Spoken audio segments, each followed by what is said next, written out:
Hello and welcome to the PropTech Hot Seat on iPropertyRadio with myself, Carol Tallon, the show where we explore the trends and technologies driving innovation across the built environment.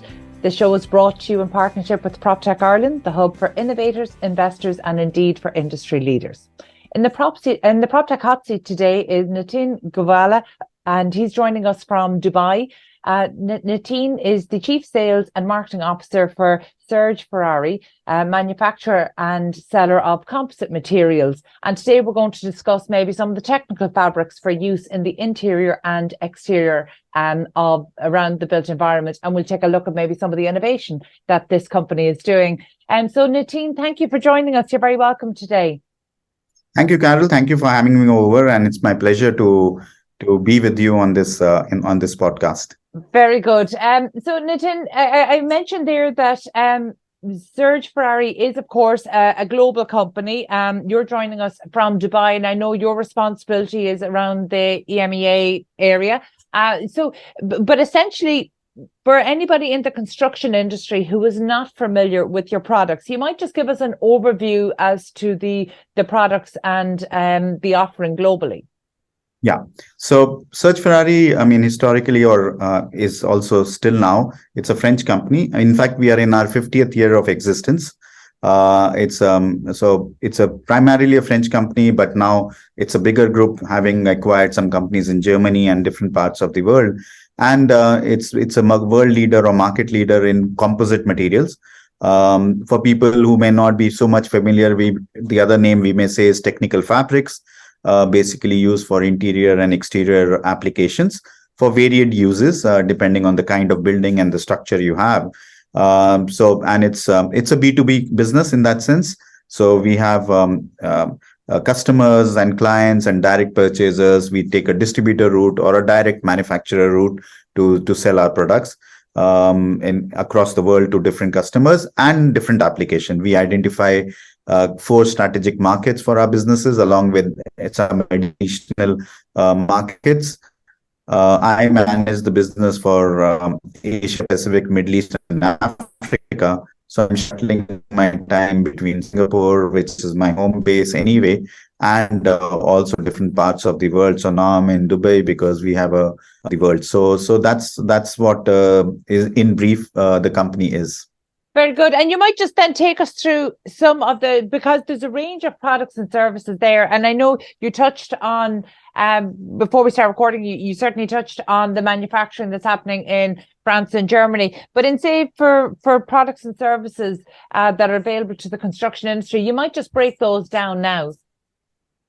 Yeah. So as I said, we have products both for interior and exterior. So I'll start with the interior part. Mm-hmm. So interior parts, we have the fabrics for interior blinds, for interior ceilings, for furniture. Those are primarily the 3 main products. So interior ceilings, and we also have fabrics which we call as acoustic membranes, which can be used for ceiling and wall finishes, and even for blinds. So that way. Obviously, each of these blinds and come with different characteristics and features. In terms of plus we also have a category called non-combustible blinds, which are required in some parts of the world depending on the fire norms and requirements. Then if you go on the exterior, where there's a much bigger range, we have exterior blinds. Then we have facades, which are fixed facades.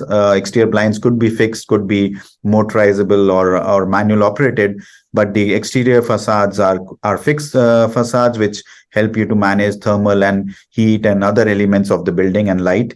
Then we have awnings, fixed awnings, and again retractable fabrics. And then we also have pergolas, which is a growing market for outdoor seating and restaurants. So again, that could be retractable or fixed. Then if you go on a higher application, we have fabrics for tents, for events, for temporary tents, for warehousing and everything. Also lodges, which is a growing market for game reserves. People prefer that. On a bigger part, we have fabrics for stadiums. Recently in Qatar World Cup, we did 5 stadiums.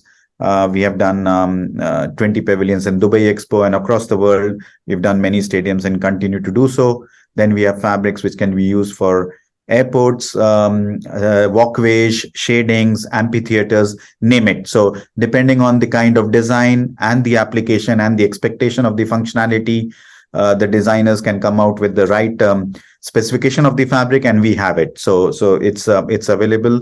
Then on the industrial part, we have fabrics for biogas domes, and then for water liners, for fish farming, and then on furniture, as I mentioned, for outdoor furniture, and also for marine applications, which is a very key one. So marine protection for yachts, for your cruise liners, the outside furniture. So we have a multiple of products for different applications, and each of them vertical is through a different business model. It's still B2B, but depending on the type of customer. So if it's in blinds, we will sell our fabric to a blind manufacturer. If it's in tensile and big structures, we will sell to tensile fabricators or converters, as we call.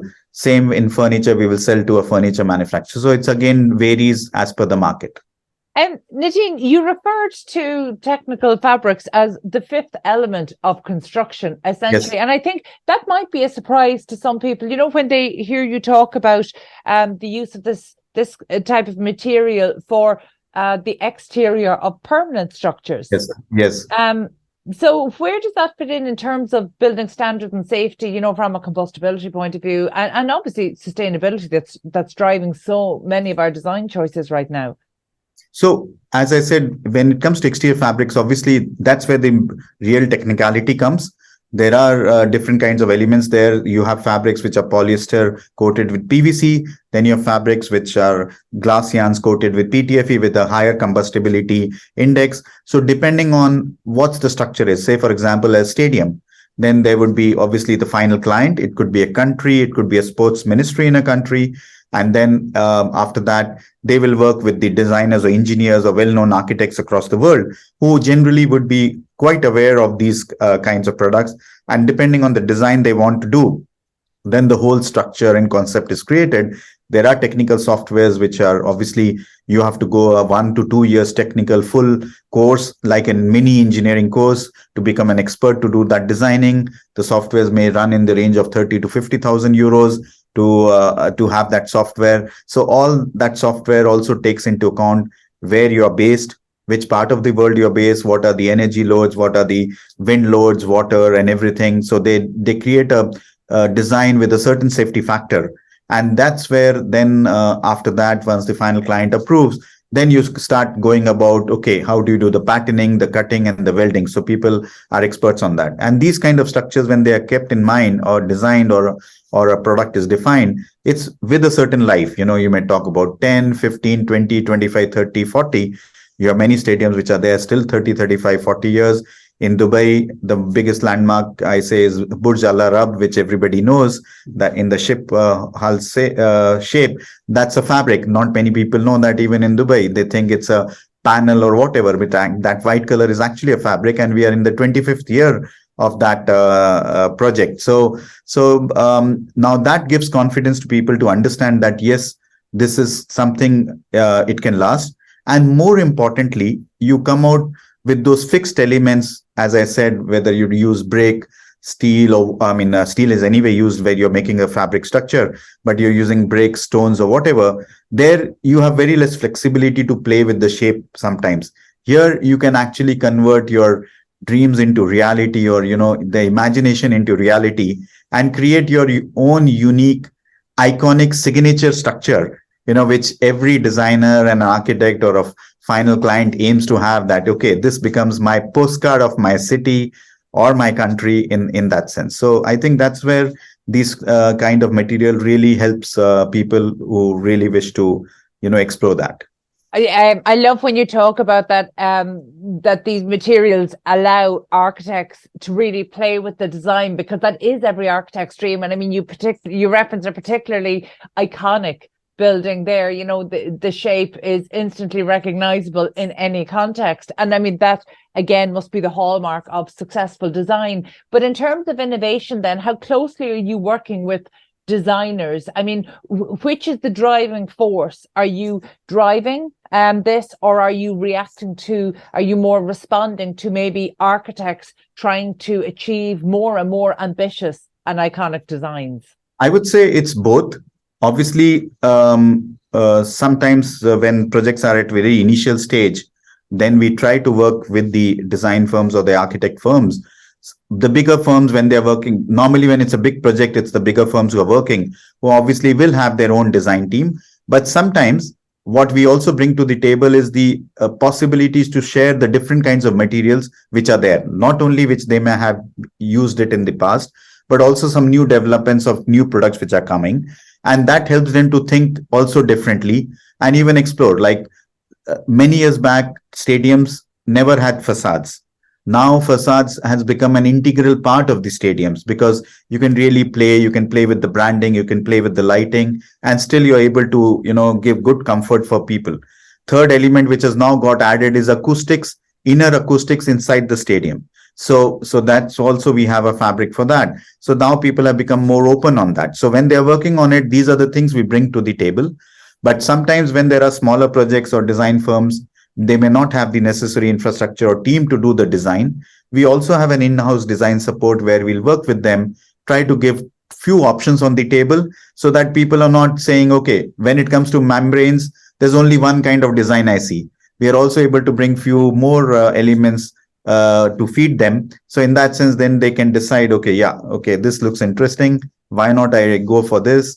And it matches with the ethos of my values which I want to bring, or the culture of a city or a country in that sense. So we are able to bring that also on table. So it's a mutual regular interactions. It takes time, big projects. If you have to deliver, say in 5 years' time, I mean, like stadiums in Qatar, the World Cup was last year, but the work was already done by 2019. But the construction was done 2019. You imagine the design would have been maybe 2014 or 15 and 16. So there's a longer time on a bigger project. So we are involved very closely. It's interesting to hear you talk about the acoustic benefits, particularly for these stadia and other huge event centres, because what we're seeing increasingly is that cities are becoming denser, more compact, and yet we still need these large venues. We're trying to get more people to live back in the heart of city centres, and yes, we know there's a growing intolerance to noise. In fact, it's being labelled as one of the largest environmental nuisances, and noise pollution is a problem that cities right around the world, smart cities, are actively resourcing and targeting. So actually, from the acoustics point of view and the innovation, how much of that is external and how much of that is internal? So can your acoustic fabrics be used internally? So for example, we see in office space, we see that one of the things post-COVID keeping people out of the workplace and working remotely is that actually they have a complete intolerance to office noise, the normal workplace noise that they would have been accustomed to prior to 2019. Now people just can't concentrate with it. So now suddenly we're seeing that's a huge consideration now for interior designers also. Do your materials work both interior and exterior for that? Absolutely. So if I start from exteriors, it's mostly for covered exteriors, meaning it's still under the roof. And then for interiors, it can be used for ceilings, it can be on walls, and the fact that you can even print on them. And the way I prefer to talk about acoustics is that we are not in the soundproofing business. What I say, the fabrics help you to distinguish between bad noise and good sound. Right. So you're going in a restaurant, you're a friend group of 5 or 6 people, right? You still want to talk to each other and listen each other. But what you want to do is not be conditioned or influenced by these tables around you, that you're not able, you have to shout to each other who is just say a meter away or a half a meter away across the table. So that's where acoustic fabrics work, because what they do is they absorb the sound, and the reverberation back or the reflection back is not so much compared if it was a open wall surface or some other surfaces which are immediately reflecting the sound. So that's what the acoustic fabric does. So it creates a comfortable space of working where you can still talk, converse, be with each other, because we are not talking about a recording room here, because then it's a total different kind of element. So what you want to make is a comfortable space, and that's where acoustic fabrics play a role. But you're absolutely right. Unfortunately, there are not many I would say, context given to that, in terms of while designing. It's always a kind of an afterthought. It's not part of the original part. Like the aesthetic part is the key part, right? Beyond that, nobody's talking about this, but people also now, I suppose, little bit more awareness is coming because because of COVID, this mental, workspace wellness, mental element has started gaining more traction, right? So people have started realizing that sound does play a part. But it's still a long way in that sense, because people think, oh, it's an added cost. But if people start thinking at the design stage itself, it can make a lot of difference. In fact, we have blinds itself which can absorb, reflect back a lesser amount of sound, which in a way then serves both the purposes. Not only you get a good aesthetic of the room and protect yourself from light and heat, but at the same time it plays a role of acoustics, and without being kind of something exterior, something coming out hitting the eye as if it looks out of place. It's part of the design. So this is some education we try to do when we are meeting the designers, but it's still a long gap which exists in terms of being aware and being open to explore that. I'm really glad that you brought this up, because actually the whole, you've hit a very important point there, and I think it's worth repeating that actually when it comes to particularly workplace noise and venue noise, actually the answer isn't silence, and there is this growing industry and this growing science of soundscaping. So actually we know that silence isn't the answer. It's actually to get that flow and balance of sound right, and that creates to the soundscape. And in fact, in terms of workplace well-being, I know the Well Building Institute has done a whole body of really innovative and exciting work on this, and there's a lot of new science now available that is really contributing. And you're absolutely right, if we can get this at design stage, so actually the education factor really needs to be amongst designers, architects, but also for the building, the development and building community to understand that this is of key importance and to resource it, because designers are increasingly seeing the importance of it, but they can only do that if the budget is there, if the design is there, if it's being resourced. So it's actually the development and construction side that we need to actually really, I think, raise the awareness around soundscaping. But it's for anybody who has an interest in this, I definitely recommend go on to the Well Building Institute and take a look at some of their recent reporting on soundscapes. It's absolutely fascinating, and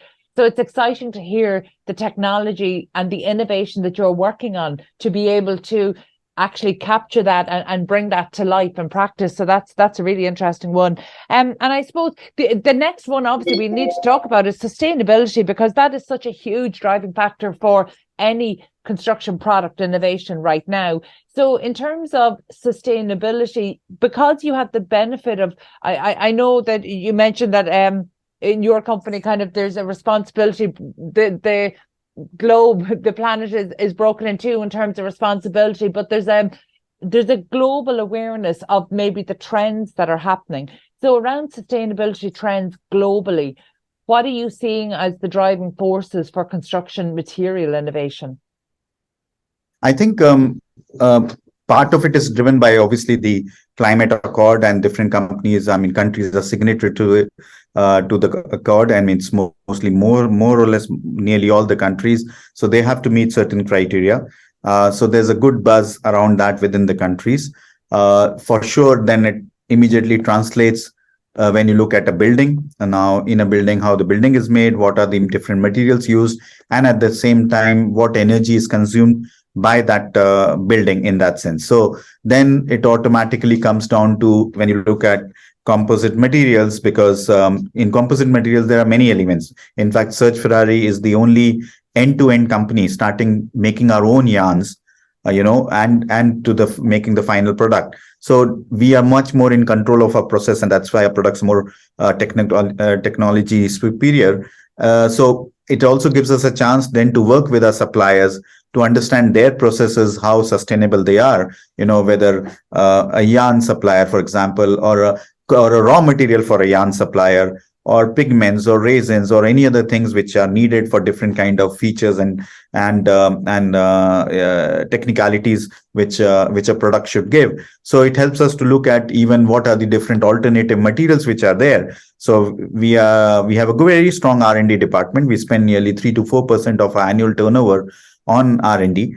And part of that, we have a team in that which is focusing on future technologies, future alternative materials which may come, and how do they impact in terms of not only the processes but also what kind of material we are able to bring out, which can suffice that, whether it's in terms of can be degraded, can be recycled, or itself the materials coming through recycled materials, or how you can not damage, or how when you do with designing like exterior facades, you can actually reduce the thermal load on the building to the tune of 70-80%. Now, how do we educate on that also? So all these elements are a key part of our strategy. We've identified a key driver message through what we say is CSHR, and we've added the human element because finally it boils on all of us. And the driving force in that is plus equals zero, meaning can we do more with less? So in fact, if today we are doing X of sales, can I do 2X of sales but use the same kind of consumption which I'm using for X? Now that's what we are trying to work on also. So as a responsible company, so this is an ongoing continual process. There's a lot of efforts which are going on. Sometimes, we are pushed in a certain direction much faster. Sometimes we take it on our initiative that it has to be done for the betterment. So that's one element. We are also trying to change in terms of our internal policies, right? When it comes to company rental vehicles, what kind of vehicles are we proposing to our employees? What kind of environment are we creating in our own offices? So those kinds of things we are trying to also work, that it's not only about the products we sell, but also how we work and connect. And that's becoming part of our messaging when we work with our customers and architects. And sometimes we say, this material, if you use, this is the advantage. It can help you to get maybe a platinum LEED rating or some other kind of rating in any part of the world to help them, fulfill the requirements. I think it's very important what you say there, that actually, irrespective of the product and service and offering and the innovation that's going into this, actually what we're seeing is that the ethos of sustainability does start at the core. It starts, if you can't do it within your own operations, it's very difficult to convince the marketplace that you can do it credibly outside of that. So I think that that's an important message to kind of repeat to the industry. Nitin, I don't know if it's an accurate figure, but I've read that 80% of all the buildings that will be on Earth by 2050 have already been constructed. So on that basis, can your products and services be used equally to retrofit and bring existing buildings up to scratch, or are you solely focused on the new build, new development side? No, we can. And that's where I think there are two elements which we bring to the table. One is the exterior facades, because if you have to renovate a building, it's an old building. So the only way you can do is take it down, or maybe change the glass, or maybe change the paint. But in the end, the consumption of the building towards energy, you will never be able to change. So that's where exterior facades, if you put, those actually block nearly 75 to 80% of thermal heat coming inside the building, while it still gives you the same kind of comfort inside the building to the occupant. They do not lose the view through. They are still able to feel they are connected to the exterior environment. And at the same time, inside, they have a good, I would say, light ambience, less of glare. The heat is managed well. The air conditioning load goes down. We have certain case studies which are proven of commercial buildings, where it kind of transformed not only aesthetically the building to increase the occupancy rate and the ROI, but also give an energy saving. So this is also a key element we try to push. We participate in a lot of a lot of facade conferences across the world. And one of the messages we try to give is about this, that how exterior facades you can manage the aesthetics, the lighting, the energy, the sustainability part, the load of this. So for sure, the existing buildings you can do. On the inside, if you just want to do on the inside, then it's about using the right kind of blinds, the right kind of acoustic material. So those kind of comfort you can do. And then if you have a structure where you're looking for more about comfort to people also, then you kind of drew the coverings where the fabric element is easy to install. You can cover open space between two buildings. You can create an open space which is there already, but you want to make it more usable. You can easily install the fabric, because in that sense, it's quite easy to do. So those are the elements where the composite material or the technical fabrics bring to the table for the existing buildings. How receptive to innovation is the industry? On the ground, for your team going out on the ground, how receptive is the industry? Is it willing to embrace innovation? Yes, it is. So when you talk about the industry, it's about either the suppliers or the manufacturers. And then the other element which play a very key role is the influencers, as I say, which are more the architects, designers, and engineering firms. I think in innovation, I would say it depends, again, company to company, how much money they are willing to put, and either they are followers and leaders. We pride ourselves to say that we are the leaders. We invest so much money on this. So we wish to take the lead, even though others may follow or not follow. That's not really important for us.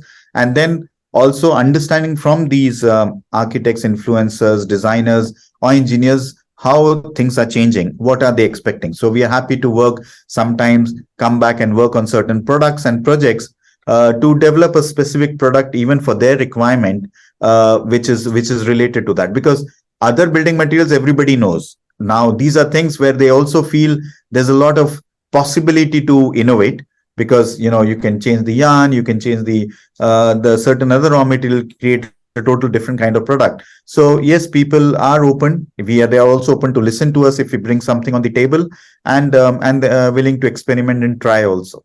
That's a positive one. And I suppose with the benefit of your global perspective, can you point to one particular country or geographic location that's maybe taken the lead in terms of innovation for the built environment? Actually, there are many, I would say, but I would say China comes to me as one very example, where they innovate with structures, with shapes, with elements of energy to make a very unique, iconic thing. We see that now happening a lot also in some of the other Asian countries, like in India or Southeast Asia. But having said that, even in Europe, even in Africa or other parts, you see that, when the new structures coming, there's that element of, sustainability, comfort, and everything. And so I would say it is happening everywhere. For sure, the level of intensity and the openness about that is varies. And finally, there's also sometimes the element of budget and how much money people are willing to spend, because some of these things sometimes may end up a little bit costing more than less in that sense. So that also plays a part. Very good. And finally, thank you for being so generous with your time today. But finally, what kind of innovation can we expect from the Serge Ferrari team over the next kind of 18 to 24 months? Well, I would say, I think among what we are already doing, I would more say about more working towards finding alternative solutions of different raw materials and different products. We are already working on. There's a very interesting product which we've recently brought out, which is targeting the transparent market, which we call a structural fluorinated transparent envelope, which is really targeting the transparent market, but giving a functionality of a very strong product. So you can do long walkways, you can do greenhouses, you can do some parts of the stadium also where you need lighting, but a good comfortable lighting. At the same time, you can have a good view through that you feel you're still under the sky. So that's something we are working on. We have developed some new non-combustible materials, because certain countries are requiring that. So we're working on that, those combinations. So these are few things which people can expect to see in the coming 12, 18, 24 months. Very good. Thank you so much. And that's all we've time for today. Thank you, Nitin, for joining us and for sharing your expertise today. That was Nitin Govila, Chief Sales and Marketing Officer for Serge Ferrari. Also, my thanks to producer Katie Tallon and the production team at Hear Me Roar Media. If you enjoyed this episode, please be sure to subscribe to the podcast and check out the other real estate and construction shows on iProperty Radio. Before we go, we'd like to give a special word of thanks to the sponsor, PropTech Ireland, the hub for innovators, investors, and indeed for industry leaders. So thank you for making these conversations possible, and thank you indeed for tuning in. We'll catch you on the next episode of PropTech Hot Seat here on iProperty Radio. Thank you, Carol, and thank you all for having me over. Great pleasure and enjoyed this conversation. Absolutely. Yeah. Thank you, Nitin.